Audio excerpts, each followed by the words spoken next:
प्रदीप सिंह छोड़ करके कुत्ता के गला में माला डाल देगा तो हम लोग वोट देने के लिए तैयार हैं। बस इतना ही हम लोग जानते हैं। प्रदीप सिंह को वोट क्यों नहीं कीजिएगा? क्या ऐसा उसने कर दिया है? वो यहाँ तक अभी तक देखने के लिए नहीं आ रहा है। हम लोग भूखे मरते हैं, घर नहीं है, यहाँ देखने के लिए तो दूर गया।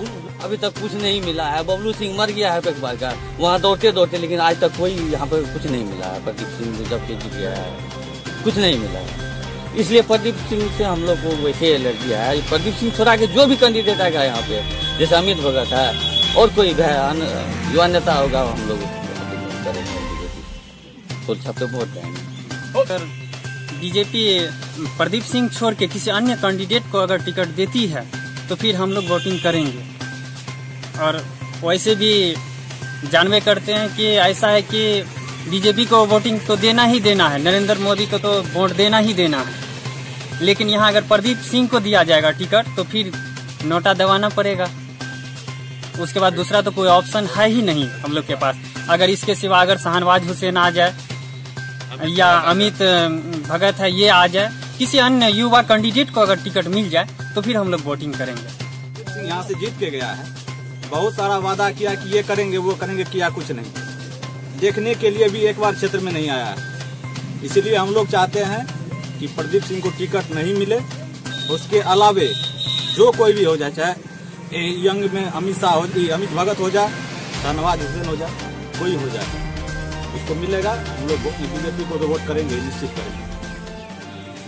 छवि अच्छा नहीं है लोगों के पास, कभी आए गए नहीं, इसलिए सारा पब्लिक उनसे ना खुश है। लोग चाहता है पुनः नया कैंडिडेट आवे, युवा आवे, हम लोग उसका समर्थन करें। अमित भगत अभी सबसे ज्यादा पढ़ा लिखा है, सुप्रीम कोर्ट का लॉयर भी, यहाँ के जनता का भी इच्छा है, हम लोग का भी इच्छा है। अगर अमित भगत को टिकट मिल जाए तो हम लोग बहुत अच्छा से उसका पोलिंग करेंगे।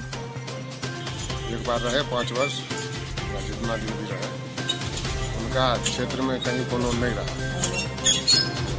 उनसे लोगों को नाराज। प्रत्याशी बदल दिया जाएगा तो फिर बीजेपी छोड़ के यहाँ से कोई पार्टी नहीं। शाहनवाज हुसैन हो जाए तो अच्छी बात है। शाहनवाज हुसैन को आप लोग क्या? हम लोगों के इलाका के दमदार नेता थे तस्लीमुद्दीन साहब, जो जीते, उनको जीतना भी चाहिए था, बुजुर्ग थे। लेकिन जब काम की बात आती है तो कहीं भी उनके नाम का एक पिलर गड़ा हुआ नहीं है। तो यहाँ के आबादी के हिसाब से, जनसंख्या के हिसाब से, अभी तो जाति के हिसाब से टिकट मिलता है।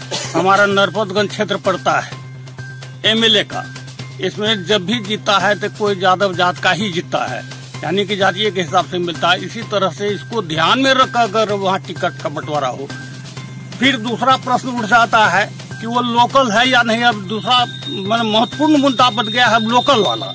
ये लोकल वाला में अब हम लोग शाहनवाज के लिए बहुत ये है कि सबसे पहले हम लोगों की प्राथमिकता है 1 नंबर में शाहनवाज।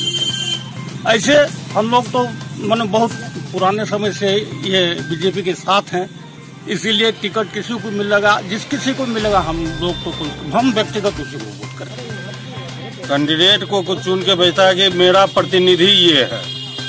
अभी वो वोट मांगने के लिए आ रहा है, लेकिन वो एक अगर अररिया सांसद लोकसभा क्षेत्र की बात होगी, वहाँ खड़ा होकर कौन बोलता है? वहाँ का वहाँ का एमपी जो है, और वो एमपी अगर अपने क्षेत्र के विषय में नहीं जानता हो, क्षेत्र का आदमी एमपी को नहीं जानता हो, तो ऐसे कैंडिडेट की क्या आवश्यकता है? आप लोग क्या चाहते हैं आने वाले लोकसभा चुनाव में? कैसा प्रत्याशी चाहते हैं? कर्मठ हो, जिसकी की इज्जत हो, पार्टी में भी इज्जत हो, लोगों के नजर में उसकी प्रतिष्ठा हो।